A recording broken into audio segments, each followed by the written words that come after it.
Thank you for listening to me for the next 15 minutes. So I have been fascinated with death probably since I was 7 when my 9-year-old cousin died. And it was that moment of, oh, life ends that struck me. And that's about the time developmentally when people realize that usually, so that was convenient in that manner only. And since then, I would say I've found myself to be one of those people who often thinks about it. I would say I'm morbid, but if you know me, I smile and joke and laugh a lot, so don't label what morbid means. Like, it can mean anything.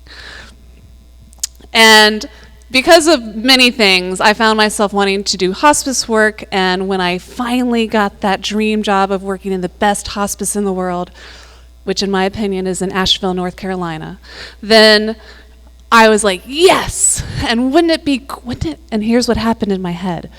Wouldn't it be really special and amazing if I was the last sound people heard in this world? Like, I found myself really thinking about that moment of death and I wanted to be present. It was my agenda, my need. I want to be present when my clients die. I will help them. I will be a good music therapist. This is what I want. That was my secret, not secret anymore, agenda. And it happened. It happened many times in my 12 years then. So here's one example of when it happened. I was working with a lady who was referred to me because she had pain. And I had done entrainment with her, and we had been working many, many times, and it was beautiful. And it was one of those days where she lived in a nursing home, and I had literally had like 20 minutes to see somebody. And I'm like, oh, she's one of my favorites. Yes, I have favorites. And I'll go spend 20 minutes with her. And I will go to the room, and the nurses are outside like talking secretively, and they see me, and they see it says my hospice name, Care Partners. And they're like, she's actively dying. Should we give her morphine? And I'm like, oh, you're talking to the music therapist? Like, yeah, if I don't prescribe drugs or medicine or morphine or even music, but you seem anxious and concerned, so if you feel like she needs morphine and it's available to her because the doctor said she could have it, then okay, this music therapist is telling you yes, if you need that affirmation for some reason. So the nurses did the nursing thing. I'm just telling you that as a side story. That was just really weird in my hospice career that ever happened. And should it ever happen to you, just remind the nurses they can follow the prescriptions they've been given. And nothing else for my 15 minutes, you can know that. So I go in, and indeedy-do, she has gone from somebody I did entrainment with like 4 days ago to non-responsive, apnea, not breathing consistently. She just looked like, yes, any moment now. And her room was dark because, of course, the nurses turned off the lights, because don't we all want to die in the dark? And they had pulled the screen between her and her roommate, who they described each other as soul sisters. They were meant to be. And so, of course, you would have a screen between someone who loves you. So I moved the screen, the rebel that I am, and I turned to the roommate and I said, she looks really different than the last time I was here. And the roommate goes, yeah, I think she's dying. I'm like, yeah, I think she's dying too. And I'm going to play some music for her. Is that okay? She goes, please. So I stand, even though the piano is the best instrument in the world, that day I had the guitar with me, and I pull out my guitar and tune it, and I start playing the chord progression to the song Peace Like a River, which I'm going to assume those of you who are hospice people, how many know that song? I know, it's like, of course we know that song. So, and it's a song that we had used in some relaxation stuff earlier, so she had a relationship to that song, and not just because it's like one of the many hospice anthems.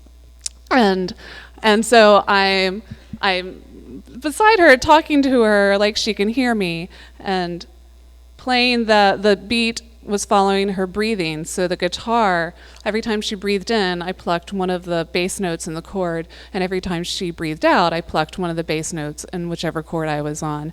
And I was singing the melody, which you all know goes like this.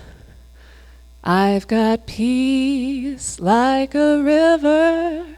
I've got peace like a river. You know it, right?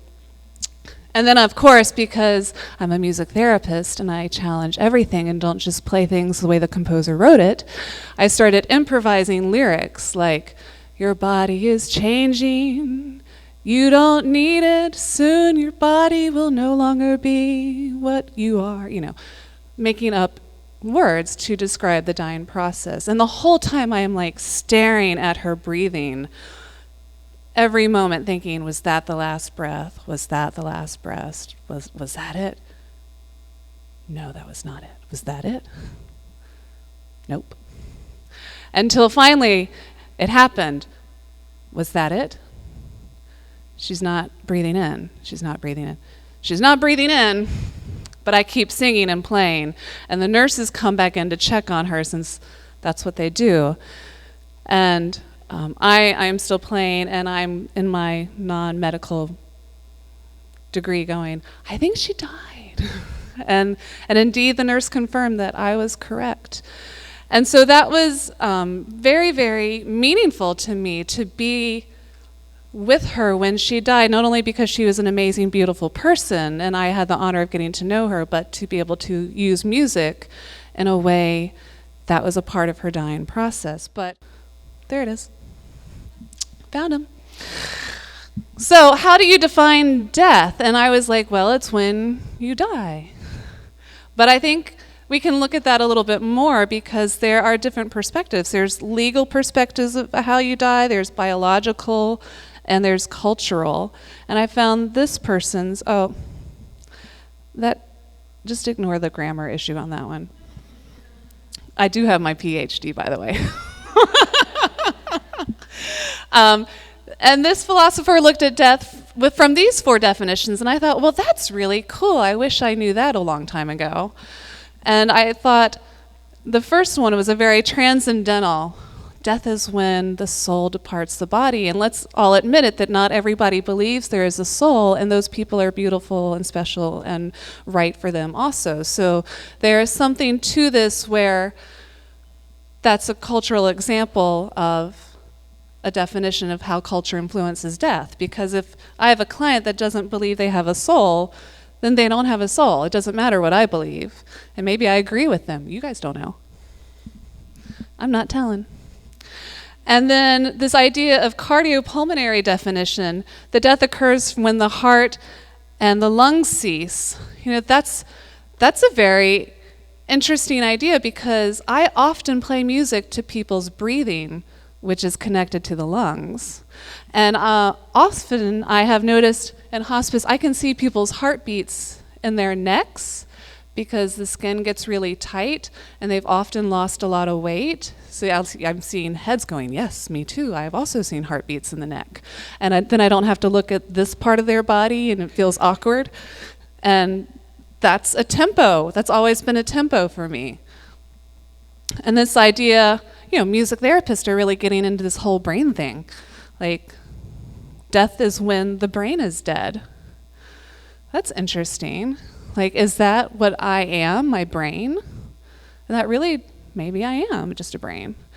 And then later, there's this idea, well, no, it's a specific part of your brain, right? Because there are mechanisms that can keep your body alive, but not all of your brain is working, right? Parts of it have died.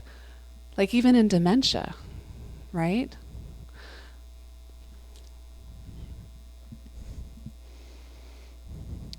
And then this idea, when I was doing more reading, was, well, whatever your definition of death is also relates to how you define life. And if I was a better presenter, I would have, and I had more time, I would have said, write down your definition of death. And you guys would have written beautiful definitions of death. And then we would have gotten to this point in the presentation, I would say, well, how does that relate to how you live your life? Does that reflect life? Because isn't it the same thing, actually?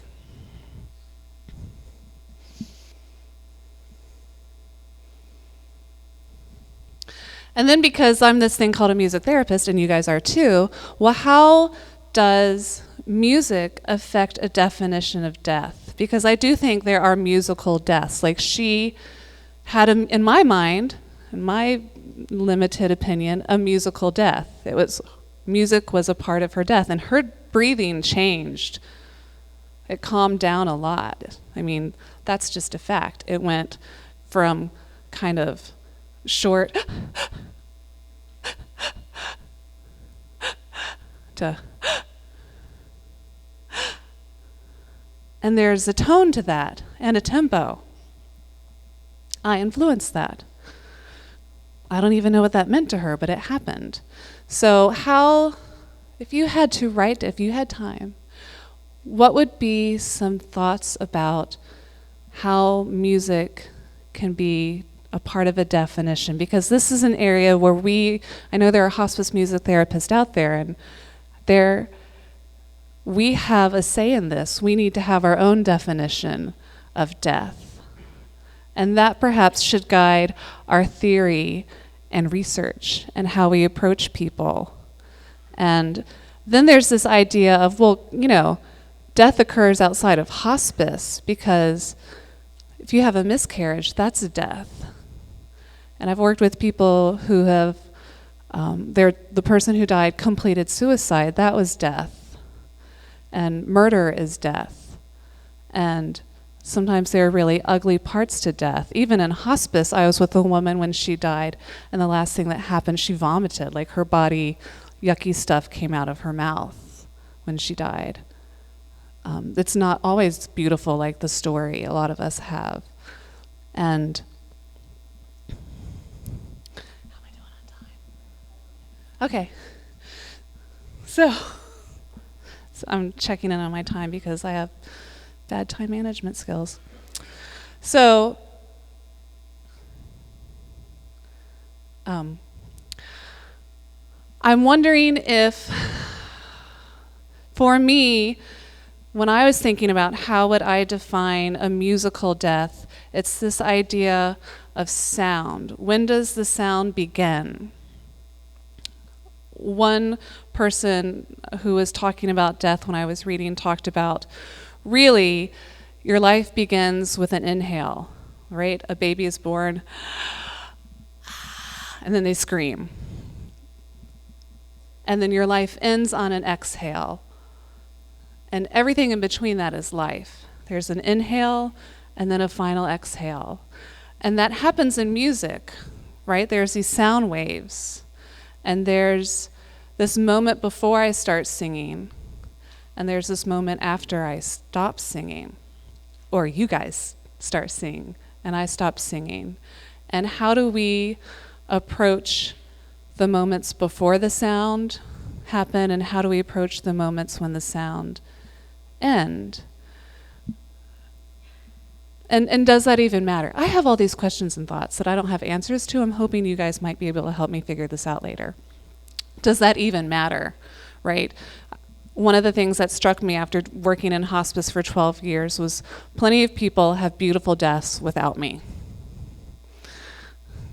Not everybody, people die all the time and don't need me, and it's fine. So how important am I? And my beginning career, I hope I'm with somebody when they die, is really my ego and my own issues around death and dying. And yet, music parallels that, and everything comes out in music. And it's just something that has taught me that perhaps that moment when she stopped breathing in and just had an exhale was just a brief moment, because we don't do that with other parts of life. Like, no one's like, what's that 1 second in childhood that defines you? What's that 1 second in middle age that defines you? What's that 1 second when you're elderly that defines you? And perhaps my obsession with that 1 second at the end of life is just my obsession with it, after all. There's also, when we're thinking about death, I just wanted to mention this idea of there's the death of a body and the death of a person. And what's the difference? And as a music therapist, when I am working with someone and it's just a body, or not just, but it's a body, what am I playing to? How am I playing to that? Versus if it's a whole person. Or how do you even define a person? Can you define it? And how do you assess for that? Because you don't treat before you assess, right? Sure. I think there are just lots of things to think about with death, I guess would be my point if I had one. But that's my 15 minutes.